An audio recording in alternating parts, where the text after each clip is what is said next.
Everyone in Year 6, we have got a test on Monday and we are assessing these two learning intentions to recognise the properties of prime, composite, square and triangular numbers and to solve problems involving all four operations with whole numbers. This is our criteria sheet, so this is what we're aiming for to get a C, and we will have opportunities for extension within that test. Stay tuned for the rest of the video. I'm going to go over and revise a couple of these concepts so that you are fresh and ready for Monday. All right, the first one here is we're solving problems involving addition. So we always start with our ones house over here. So our number is 55,383 plus 96,734. We're going to start in the ones house, which is 3 plus 4. 3 plus 4 is 7. 8 plus 3 is 11. 7 plus 3 is 10. Adding one more, because I had to carry that across, and you can still see that it still looks like 11. So 10 and adding one more is 11. I'm going to add my one of the tens or one of the hundreds into the next column because it doesn't fit, and keep the other one below. 6 plus 5 plus 1, so 6 plus 6, I'm going to group those together, is 12. Again, I'm going to carry the one across to the next house and leave my 2 behind. Then I've got 9 plus 6, which is 15. I'm going to leave that one here. All right, so as we can see, 55,383 plus 96,734 equals 152,117. All right, from addition, we are looking at subtraction. It is the same type of structure. We do start in the ones column again. Our first sum is 74,462 minus 5,784. In the first ones house, I'm going to have a look, and you can see the large number is on the top and it does matter in subtraction. Our first house is 2 minus 4. Now, if I only have 2 objects, I can't take 4 away from them. But this number is larger, so I can go to the next house and borrow them. The rule is more on the floor, go next door and grab 10 more. So 4 is larger, there's more on the floor here. So I'm going to go next door, turn the 6 into a 5 and turn this into a 12. Now 12 take 4 is 8. All right.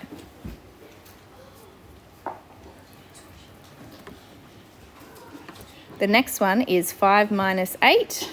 5 minus 8 I can't do. There's more on the floor. I'm going to go next door and grab 10 more. I'm going to make this a 3 and then I'm going to make this a 15. So 15 minus 8.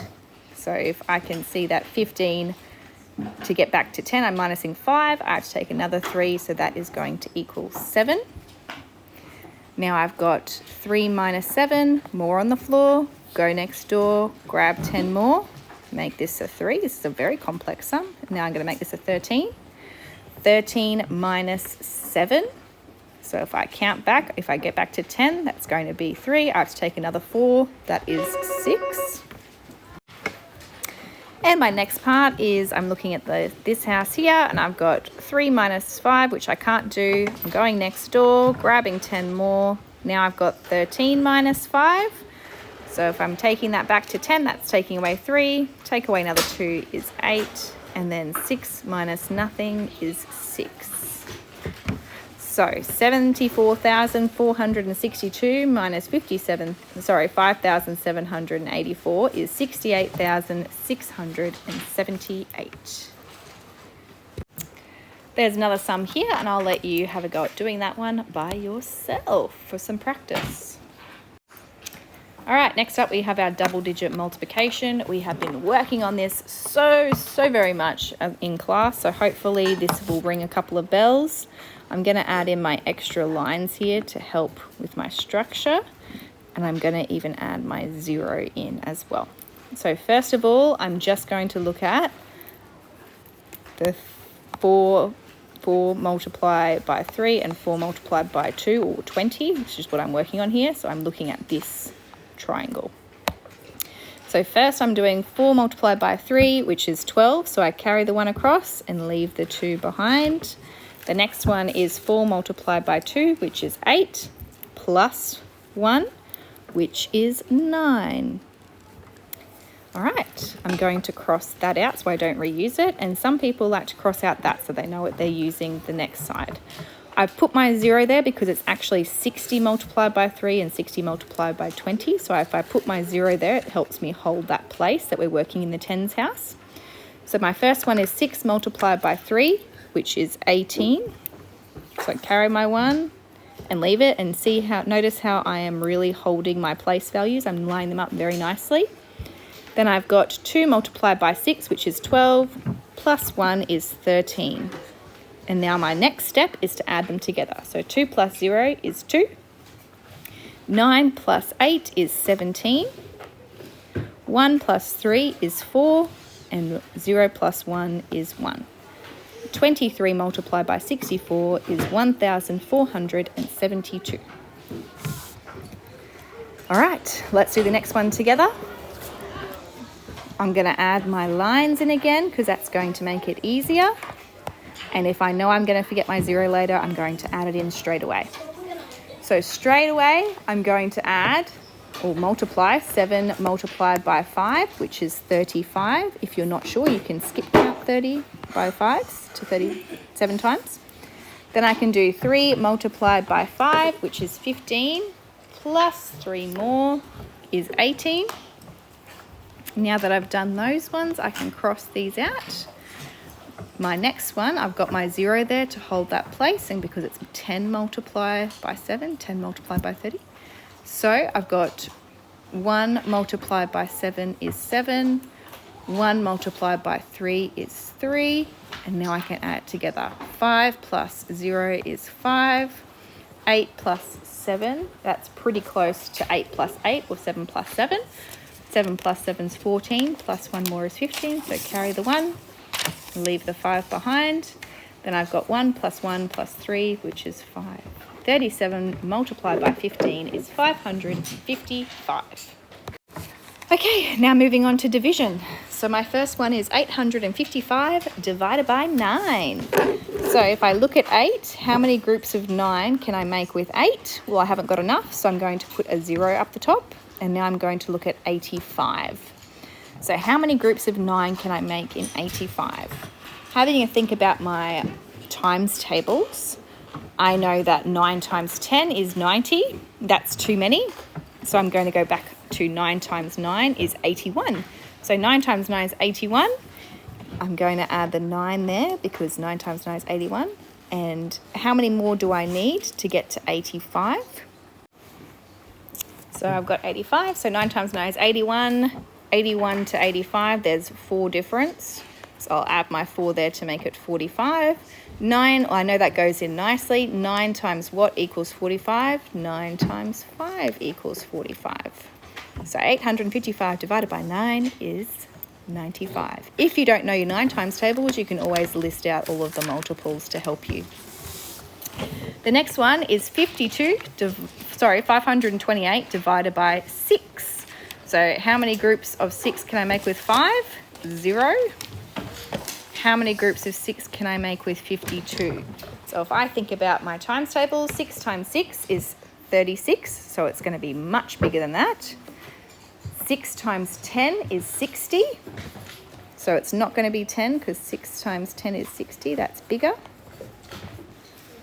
So what is 6 times 9 is going to be 54.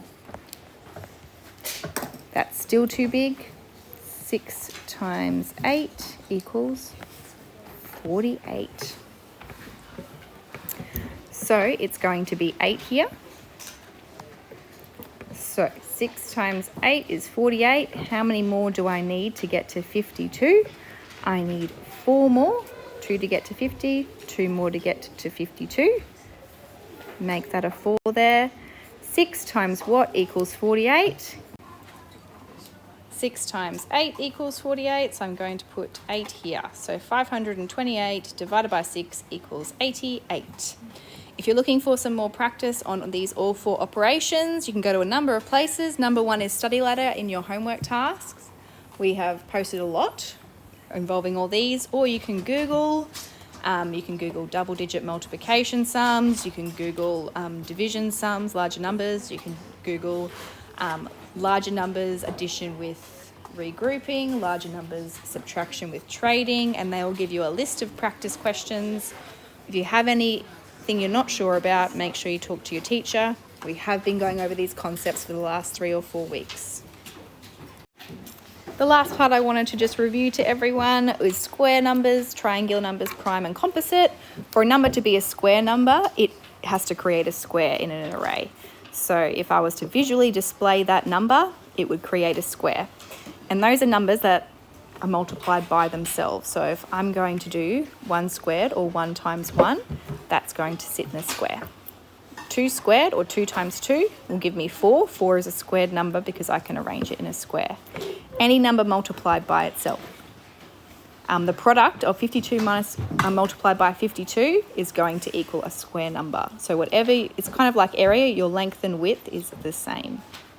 So 36, square number. 36 is actually a special number. It's square and it's a triangular number. And so is 1. It's a square and triangular number. Triangular numbers are numbers that can be represented in an equilateral triangle.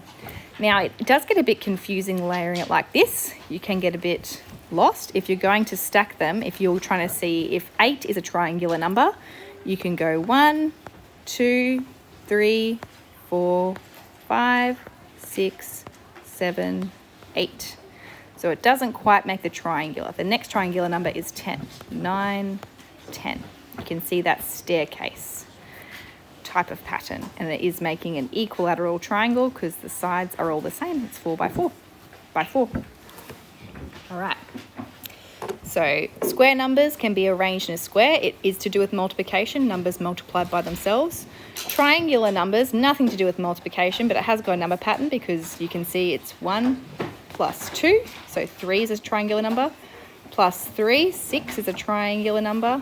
Plus 4, triangular number, there is 10. If I was to add 5, 15 would give us the next triangular number. Okay? And lastly, we're looking at prime and composite numbers. A good thing to remember is that pretty much all even numbers are composite because they can be divisible by 2. The only one that is prime that's even is 2. Because it only has 2 multiplied by 1, so it's only got 2 factors, 1 in itself. This is a list of other prime numbers up to 100. They only can be multiplied by 1 in itself, and you can see here they're the only arrays they can make are little sticks. Composite numbers you can make other than just a stick. You can see a rectangle or a square. So 4 is a composite number because I can do 2 times 2 and 1 times 4. So its factors are 4, 2, and 1. 6 is a composite number because its factors are 6, 1, 2, and 3. 5 is a prime number because I can only do 5 multiplied by 1. So a number is either prime or composite. It can't be both. Triangular and square numbers, they can either be triangular or square. They can be both triangular and square, like 36 and 1. They are triangular and square numbers. Or they can be neither, like 5. It is not triangular and it's not a square number. But 5 is a prime number. So it has to be one of these. It can either or, neither or both for triangular and square numbers. If you have any questions, please make sure you ask. We have been going over this for the last 3 or 4 weeks in class. Just make sure if you're not sure, we have that test on Monday. We will revise everything before we do it.